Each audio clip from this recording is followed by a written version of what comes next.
Corruption is a vile disease that sucks and drains the health out of something good. Corruption in society is an evil moral infection that keeps community in the state of perpetual sickness. Corruption is a moral virus. It's so potent it leaves its host sick, lethargic, and unable to realize and accomplish all that a well person can. Where corruption thrives, poverty and not prosperity thrives. Wealth is grabbed into the greedy, grubby hands of those who get fat on the toil and labor of good people. Corruption benefits only temporarily those who participate in it.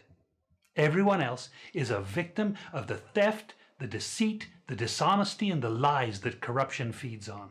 You need to know that a corrupt person is stealing from you. Corruption is filthy work and despicable acts of treachery done under the table and behind closed doors. Corruption is a disgusting shame. Corruption keeps a nation back from true development and from progress. Wise investors steer clear of a corrupt environment.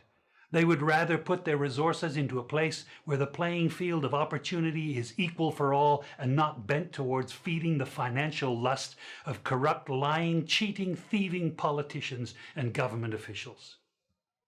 How many wonderful development projects have been lost because the investors didn't want to do business in a swamp of evil? When those great projects go to another nation or to some other place, we all lose. Believe me when I tell you that corruption steals from you, it steals from all of us. Corruption plunders the nation's wealth. Corrupt people compromise on truth, equity, and fairness, choosing instead to feed off the short-term benefits of crookedness, exploitation, and financial perversion. Corruption is not just a personal matter, it's a culture.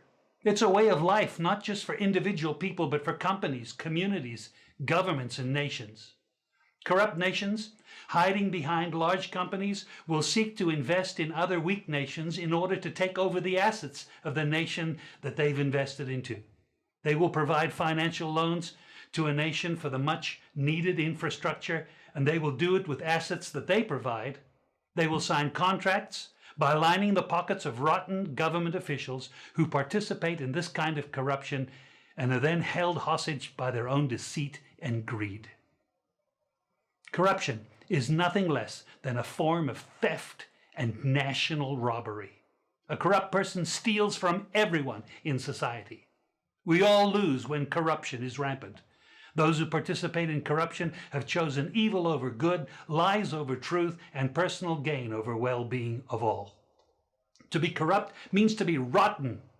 When meat is corrupt, it's rotten and it stinks. Rotten meat can't be eaten. When a person is corrupt, he's rotten and unfit for a place in the community. A corrupt person should be jailed in order to protect society from the vile deeds of the corrupt person. Government should be protecting us from the foul results of corruption instead of being the proponents and participants in corruption. When corruption is systemic, when it's a culture and a way of life, when corruption thrives, it destroys the health of the community and nation. Now let me tell you something. Defeating corruption is a very difficult thing. The love of money is the root of all evil, the Bible says. People who love money will do almost anything to get it. Those who choose to stand up against corruption, you need to know that we're going to be involved in a war. We will be threatened, vilified, intimidated, marginalized, and ridiculed. These kind of people who stand up against corruption will often feel alone, as if they are the problem instead of the solution. Corruption can only be defeated when enough people have had enough and decide to do something about it.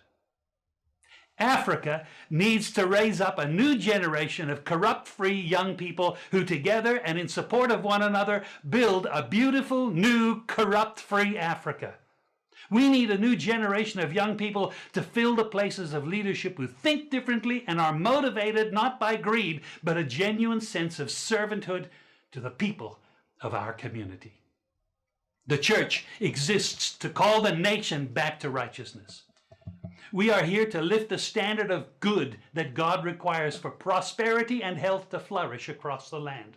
The Bible says, woe to those who acquit the guilty for a bribe, but deny justice to the innocent. Therefore, as tongues of fire lick up straw, and as dry grass sinks down in the flames, so their roots will decay and their flowers blow away like dust, for they have rejected the law of the Lord Almighty. We all need to be reminded that from time to time, God has created everything. Therefore, he owns everything.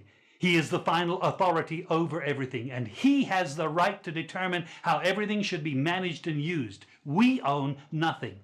What we have, we only manage on God's behalf.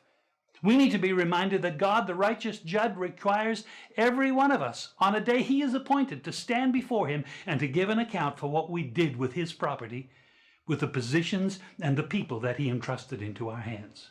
God, the righteous judge, will act and decide justly. He will not forever allow the corrupt to thrive and dominate the poor by their evil and corruption. Oh, young Ugandan, you who hold the future of this nation in your hand, the most important message that I can give you today in this anti-corruption week is this: never pay a bribe and never demand one.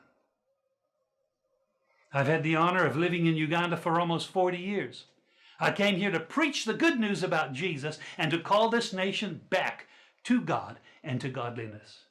I can confidently tell you that over those 40 years I have never paid a bribe, and I'm proud of it. The way to kill corruption is for all of us to just say no.